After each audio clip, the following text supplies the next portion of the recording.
Hello প্রিয়াংলার বন্ধুরা, সামনে আসছে কোয়েট সিজন। আমি অলরেডি কিছু স্পট দেখেছি, যার কারণে কোয়েট জন্য একটি পারফেক্ট হাত ছিপ বিল্ড করব। আর আমি যেভাবে বিল্ড করি আজকে আমি সেটা আপনাদের সাথে শেয়ার করব। আশা করি পুরো ভিডিওটি দেখবেন, কারণ এই ভিডিওতে অনেক কিছু শেখার আছে। যে যে ইকুইপমেন্ট লাগবে এই হাত ছিপটা কমপ্লিট করতে সেটা আমি আপনাদের বলে দিচ্ছি। তো এই জন্য আমাদের প্রথমে লাগবে হচ্ছে একটি ময়ূরের পাখা। সেটা দিয়ে আমি নির্দিষ্ট পরিমাণ কেটে নেবেন, আড়াই থেকে 3 ইঞ্চি বা 2.5 ইঞ্চি এইভাবে কেটে নেবেন। বেশি বড় ফাতনার দরকার হয় না বা পাতারির দরকার। আর লাগবে হচ্ছে পাত সীসা, যেগুলো ওয়েট হিসেবে কাজ করে, সিঙ্কার হিসেবে কাজ করে, এইভাবে বানিয়ে নেবেন। আর দ্বিতীয়ত যেটা লাগবে সেটা হচ্ছে একটা সুই এবং সুতো। প্রথমে আমি এই ফাতনা বাঁধা শেখাবো, কারণ এইভাবে ফাতনা আপনি আগে কখনো বাঁধেননি, একবার দেখলে বুঝতে পারবেন। তো আমি এবার সুতোটা নিয়ে নিচ্ছি। আপনারা ভিডিওটি দেখতে থাকুন, দেখলে বুঝতে পারবেন, আর স্কিপ করে গেলে পুরোটা বুঝতে পারবেন। আর আপনারা নিজেও যখন বিল্ড করবেন তখন দেখবেন যে এটা দেখতে কীরকম অ্যাট্রাকটিভ লাগছে এবং স্মার্ট ওয়েতে। তো প্রথমে আমি এখানে পেঁচিয়ে নেব, একটু শক্ত করে পেঁচিয়ে নেবেন একদম মুখ পর্যন্ত, এই যে এইভাবে।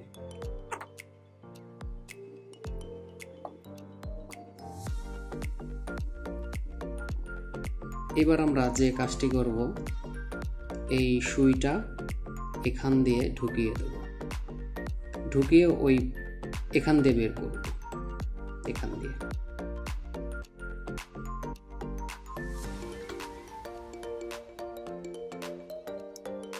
দেখছেন কি না? এখান দিয়ে বের করলাম। এবার আমি এখান থেকে টান দিয়ে বের করে ফেলব।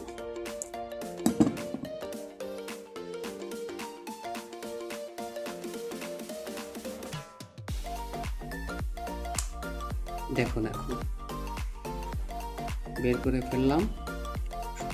এই পাতারিটা আপনারা যে কোনো লেয়ারে খেলার জন্য আপনি যে কোনো দিকে কম বেশি করতে পারবেন, কোনো ঝামেলা ছাড়া। এবার আমি এখান থেকে একটা সিঙ্কার নেব। আর সুতো হিসেবে আপনারা ইউজ করবেন হচ্ছে 22 নম্বর সুতো, 22 mm সুতো। এটা হচ্ছে আমার 22 mm। যত চিকন সুতো নেবেন ততই হিট মিস কম হবে, হিট হবে ভালো। তো আমি প্রথমে এটার মধ্য দিয়ে সুতোটি ঢুকিয়ে নেব। পুরো ভিডিওটি দেখবেন, তাহলে আপনারা বুঝতে পারবেন এবং নিজেরাই বানাতে পারবেন। এখন আমি এখান থেকে একটা হুক নিয়ে নিচ্ছি। আর এই হুক বাঁধা সবাই জানেন, অর্থাৎ আমি একটু পরে আসতেছি, হুকটা বেঁধে ভিডিওতে ফিরছি। আমার হুক বাঁধা হয়ে গেছে, হুকটা আমি বেঁধে নিছি। এখন যে কাজটা আমি আপনাদের শেখাবো সেটা হচ্ছে আমরা সুতোতে কোনো নট দেব না, কারণ নট দিলে সুতোর কার্যক্ষমতা কমে যায়। অর্থাৎ আমরা নট ছাড়া এটাকে কিভাবে স্টপ করা যায় বা স্টপার হিসেবে কি ইউজ করা যায় আমি সেটা আপনাদের দেখাবো। আপনারা দেখতে থাকুন। যেভাবে গিটটা দেবো আপনারা একটু দেখে নেন। এইভাবে নেবেন, নেওয়ার পরে এইভাবে আর একটা গিট দেবেন, এইভাবে। হ্যাঁ, এইভাবে। এবার এখানে একটু বেশি ফোর্স দিয়ে গিটটা দিবেন, যেন ওইটা ওইখান থেকে যেন নিচে না যায়। এইভাবে গিটটা দিয়ে দিবেন। এইভাবে দিলে কি হবে, আপনার সুতোটি আরও শক্ত হবে। বা এখানে গিট বা আপনারা অন্য কোনো কিছু এটাই যদি চাপ দিয়ে আটকিয়ে দেন তাহলে সুতোটা ইনজুরি হবে, কিন্তু এখানে সুতো কোনো ইনজুরি হবে না, আপনার সুতো ছেঁড়ার কোনো ভয় থাকবে না।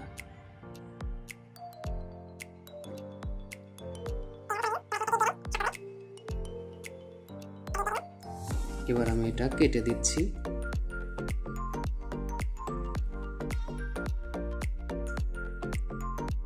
দেখেন এখন আর ওদিকে যাবে না, খুব শক্ত হয়েছে। আপনারা খ্যাস মারলে এটা নিচের দিকে যাবে না, এইখানেই থাকবে। তো এবার আমরা এই ফাতনাটা লাগাবো, বা আপনারা আমরা পাতারি বলি, অর্থাৎ এখন আমরা পাতারিটা লাগাবো। এটা খুবই অ্যাট্রাকটিভ হবে এবং মাছ যদি বড়শির কাছে আসে, একটু যদি ছোঁয়াও লাগে, আপনারা বুঝতে পারবেন যে মাছ বড়শির কাছে আছে। তো আমরা এবার এটা কেমনে লাগাবো দেখুন আপনারা। এইটা সেম ওই গিট্টোটাই আমরা ইউজ করব। দিলাম, একটা নির্দিষ্ট পরিমাণ দূরত্ব রাখবেন, তাহলে আপনারা যে লেয়ারে বড়শিটা ফালাবেন এই ফাতনাটা সবসময় এইভাবে দাঁড়ায় থাকবে এবং খুব অ্যাট্রাকটিভ হয়ে থাকবে। তো আমরা এইভাবে ধরবো, ধরে এটাকে একটা গিট দেব। এটা একটু কম ফোর্সে গিট দিবেন, কারণ এটা আমাদের উপরে নিচে মুভ করতে হবে লেয়ার অনুযায়ী। তো সেইভাবে আপনারা গিটটা দিবেন। তো আমি সেইভাবে গিটটা দিচ্ছি। একদম এক্সেপশনাল, এটা এই ধরনের বাইন্ডিং খুবই কম দেখি আমি, এইভাবে কেউ বিল্ড করে না। এটা যে কোনো হাত ছিপের ক্ষেত্রে আপনারা এইভাবে করতে পারেন। কিভাবে অ্যাট্রাকটিভ থাকে বা কিভাবে অ্যালার্ট থাকে আমি সেটা দেখাবো। তো আমাদের গিটটা দেওয়া হয়ে গেছে, এবার আমরা কেটে দেব। বাস হয়ে গেল আমাদের এক ধাপ। তো এটা কিন্তু আপনারা মুভ করতে পারবেন, আর খ্যাচ দিলে এটা নেমে যাবে না, লেয়ার ঠিক লেয়ারেই থাকবে। আপনি যে লেয়ার সিলেক্ট করবেন সেই লেয়ারেই থাকবে। তো চলুন এবার আমরা ছিপের সাথে কিভাবে বাঁধবো, কোনো নট ছাড়া কিভাবে আমরা বাঁধবো সেটাও আমি এখন দেখাবো। তো বন্ধুরা, এরকম একটা বাঁশের ছিপ আমি নিয়ে নিছি। এই বাঁশের ছিপের মাঝ বরাবর আগে সুতোটি বেঁধে নেবেন। আমরা যে বড়শি বাঁধছি তার অপর প্রান্ত, আমি এই সুতোটি এখানে বেঁধে নিচ্ছি। আপনারা এইভাবে আগে প্রথমে বেঁধে নেবেন মাঝ বরাবর। তো বাঁধলাম। এবার আপনারা যে কাজটি করবেন সেটা হলো এই সুতোটি এটার সাথে এইভাবে প্যাঁচ দিয়ে দিবেন। এইভাবে হালকা ভাবে পেঁচিয়ে একদম ছিপের ডগার দিকে যাবেন।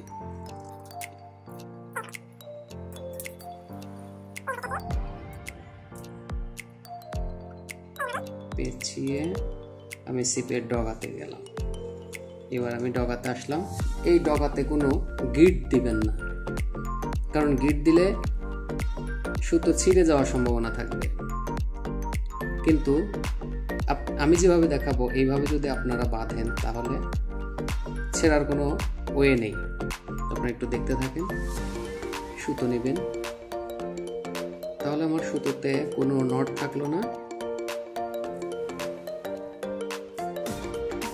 আমি পেঁচিয়ে দিছি, আপনারা এইভাবে পেঁচিয়ে নেবেন, এইভাবে সুতো সহ।